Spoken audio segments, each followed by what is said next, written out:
Ano sabi mo, Creed? Sabi ko I won't be able to go to your recital dahil may inuman kami ng mga tropa ko. But you already said yes last month. I already saved you a seat and my parents are also expecting you there. Hawak ko ba mga kamay mo? Ano? You can still play your piano without me, Aislinn. 1 week ko nang hindi nakikita yung mga tropa ko. Sila naman, wag naman puro ikaw. Did you have fun last night?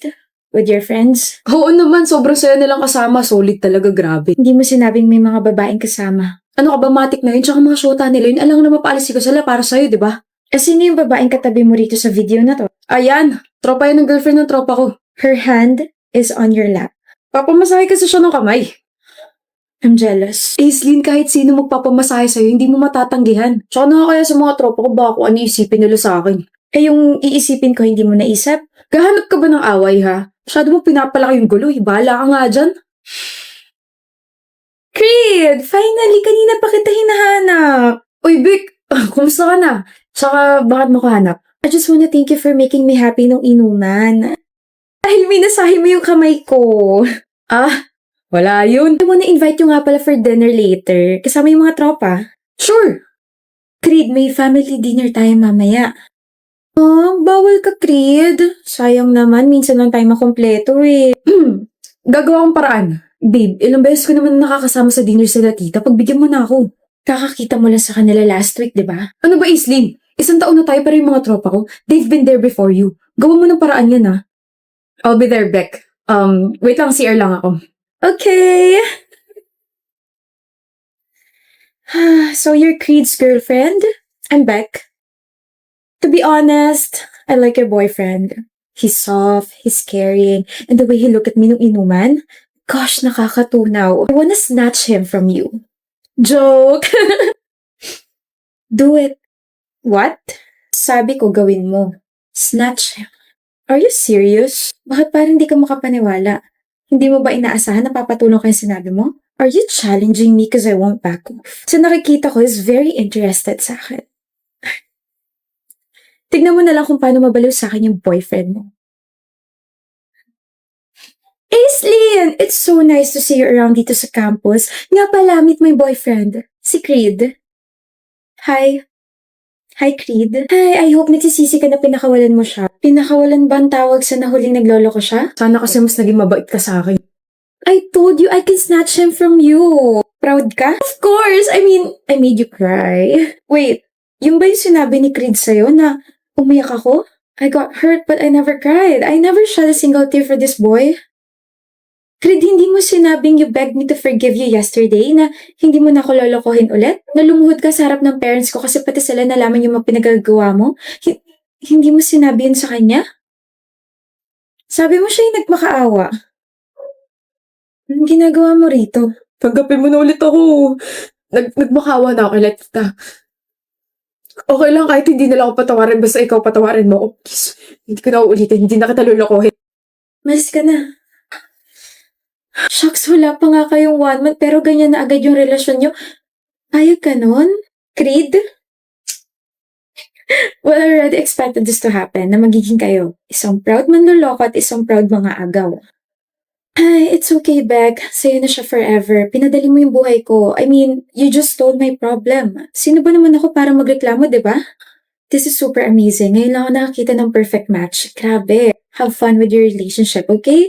Sana magtagal kayo. I really hate her guts. Kain na tayo, Beck. Lucy, may sasabihin daw sa'yo si Eugene. Wala. Meron, gusto ka raw niya.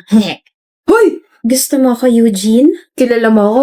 Oo, di ba nagkakilala na tayo ng grade 7 tayo? Wow. Gusto mo pag-usapan? Pag-usapan feelings ko? Naku, wag na, nakakahiya. Okay. Lucy! Nandito na eh. Pahingi lang ako ng 15 minutes mo. Aaminin ko lahat. Gusto kita, Lucy. Gustong-gusto talaga kita. Grade 7 pa lang tayo, crush na talaga kita. Alam kong opposite tayong dalawa. Nasa star section ka, tapos ako laging nasa last section. Madali ka mag-focus sa ibang bagay, tapos ako madaling ma-distract. Talented ka, tapos palagi ka representative sa labas ng school. Matalino ka, tapos ako gwapo lang. Ang ibig ko sabihin, consistent escort ako simula grade 7 hanggang ngayong grade 10. We're not perfect and things Takting English yan. Hindi tayo bagay sa ibang mga aspetong bagay, pero perfecto ang feelings ko para sa'yo. Gusto kita, Lucy. I appreciate your bravery for confessing in front of me, Eugene. Hindi lahat kayang gawin yan, but... What? I wanna focus kasi sa studies ko. Hindi ako hahadlang sa pag-aaral mo. Gusto ko lang ilahad yung nararamdaman ko para sa'yo. Hindi mo na kita liligawan kasi alam kong focus ka sa goal mo. Distracted na nga ako, tapos dadamay pa kita. Ayos lang. Dito lang ako. I'm sorry, Eugene. Ako! Walang dapat ika-sorry. Ayos lang talaga. Ayos na ayos. Lucy! Eugene? Para hindi tayo nagkita 6 months ago, Sandali lang naman yung pagkikita na yun. Namiss pa rin kita. Pero the hair. I love the hair. Ang powerful mong tignan, architect. Hindi naman. Ang hinhin mo pa rin talaga, no? At ang ingay mo pa rin talaga, no? Ngayon ko lang na-realize na you grew up so well. 10 years na yung nakalipas, pero height mo, same pa rin. Ikot ka na ba? Ang dami naghahanap sa'yo. San si Lucy? Nakita niyo ba si Lucy? Pupunta ba si Lucy? Di ba Yuchi, BFF kayo ni Lucy? Wait, have you met... Oh! Ayun siya, tawagin ko nga. Wag na. Eugene, nandito na ang yayaman ng business owner namin, si Eugene. Manahimik ka nga. Eugene! Si Lucio, yung crush mo nung high school tayo. Naalala ko na ako yung may dahilan kung bakit napaamin ka bigla. You've changed, guys! Hi, Architect Lucy. Hi, Eugene. Hi lang, walang kiss. Char, sige usap muna kayo. Catching up with the ones that got away. Yeah? Kasal ka na? Huh? This ring? No, this is just an accessory. Sinuot ko lang kasi bagay sa outfit ko. Why am I even explaining? Kasal ka na? Ito? Hindi, trip ko lang bumili ng singsing. Hindi kasi sa ibang daliri ko, kaya dito na lang. Akala ko kasi kasal ka ni. Ano tong naririnig ko? Anong kasal? Ha? Anong kasal-kasal? Paano ikakasal to? Nihintay ka nitong si Eugene.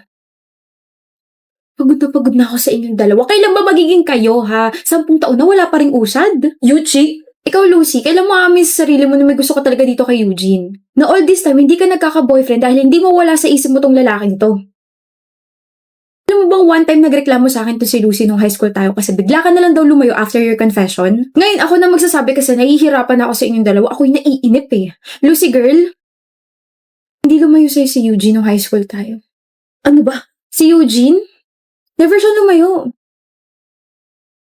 He's always been there.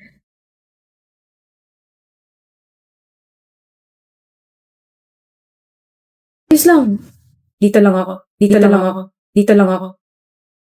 Happy New Year! Bagong taon na ang ingay mo pa rin, Yuji. Bagong taon na pero hindi pa rin nagbabago yung feelings ko para sa'yo, Frida. Look, gusto pa rin kita? Teresen, ang aga-aga, ikaw agad yung makikita ko. My eyes! Na-offen ang aking mga eyes! Doon ka na nga! Ayoko nga, baka mamiss mo ko, no? Di ko kakayanin yun. Pusa na lang ako lalapit sa'yo para maramdaman mo na lagi akong naiirita sa pagmumukha mo.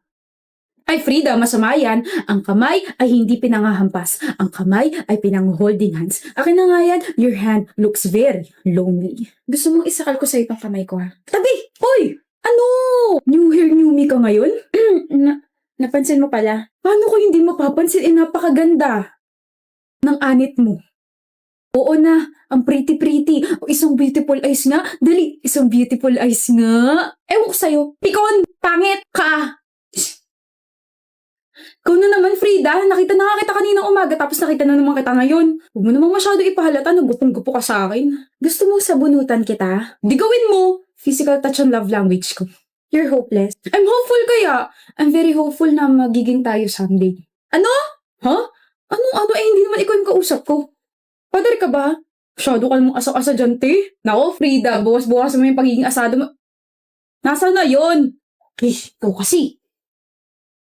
Kakaupo ko lang tapos ganyan agad reaction mo. Grabe ka naman sa akin, Frida. Kukulitin mo na naman ako, iaasarin mo na naman ako. Uy, hindi nandito kaya ako para magtanong. Ganyan pala tingin mo sa akin, sige bye. Ano ba kasi yun? Sabi ko na hindi mo ako matitiis eh. Gusto ko lang tanungin kung ano yung New Year's resolution mo. Napaka-random mo naman. Kung random ako, edi sana tinanong ko yun during your birthday o di kaya sa araw ng mga patay. Ganda-ganda mo pero wala kang common. Sige, ituloy mo. Wala kang commonwealth. So ano nga? Seryosong tanong ba yan? Gusto mo bang palitan ko? Sige. Ano yung year resolution new mo? Ang New Year's resolution ko is to learn a new skill. Makakount ba sa new skill mo yung nabihag mo yung puso ko? Thanks for answering my question. Sinusundan mo ba ako? Kapal talaga ng mukha mo. Pupunta akong kantin. Sinusundan mo nga ako. Doon din yung punta ko eh. Grabe ka na, Frida. Aminin mo na kasi. Hi. Veya, remember me? We used to hang out last year. Veya? We hang out kaya sa kondo ko. Nauntog ka ba sa pader, Breya? Veya. Veya, simula nang pumasok ako dito sa school, ang tanging ka-hangout ko lang ay itong babaeng pinaglihi sa sama ng loob. Sirain mo pa relasyon naming dalawa? Dare kasi! Kahit na! Nakakasira ng buhay. Alam mo kung nakakamatay lang ang tingin, patay ka na. Tignan mo girlfriend ko, oh. Oh, di sorry. Fail pala na landiin ka. Ano? Galit ka ba? Ito na nga ba sinasabi ko eh. Buwisit kasi na Brea and friends yun eh. Sirain pa mga plano. Girlfriend, relasyon. Hindi ko nalinaw sa kanya na nasa processing stage pa lang yung relationship natin. You're my super girlfriend and I'm your super boyfriend. Nakakainis ka. Ay naku Frida, dati pa kita gusto. Sa'yo lang naman ako lumalapit eh. Yung sinabi niya, walang katotohanan. Dahil sa kanya na-realize ko na gusto rin kita. Gusto rin kita. Ha? Nagselos ako eh. Nagselos ka? Nagselos ako. Nagselos ka? Ulit-ulit gustong-gusto marinig? Oo, nagselos ako. Nagselos ka? Hindi ka nadulas? Hindi mo pagsisisihan yung sinabi mo? Kinabahan ako sa sinabi ng babae. Akala ko talaga. Wala na, nagbago na yung New Year's resolution ko. Gusto ko na lang maging masaya. Maging masaya sa feeling mo. Ang cringe. Frida! Ano? Kinilig ako, Frida. Kinilig ako! Ako naman palaging kinikilig sa'yo. Wait for me!